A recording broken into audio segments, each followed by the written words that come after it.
Hey guys, welcome to this tutorial. In this tutorial, I'll guide you how you can delete or remove any MCP server or its configuration from your Google Antigravity.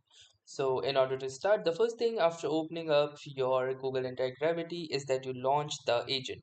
To launch the agent, simply click onto this button right here at the top or press the Control Alt and B key combinations. Now once you do this, you will see the agent has been successfully launched, and from here you'll need to click onto these three dots present over here with the name of additional options. Now from here choose the second option, that is the MCP server, and it will show you all of the MCP servers that are installed onto your system or available to install. Now choose that particular MCP server that you wish to uninstall, and after clicking onto this you can see the status which is currently disabled for this particular MCP server.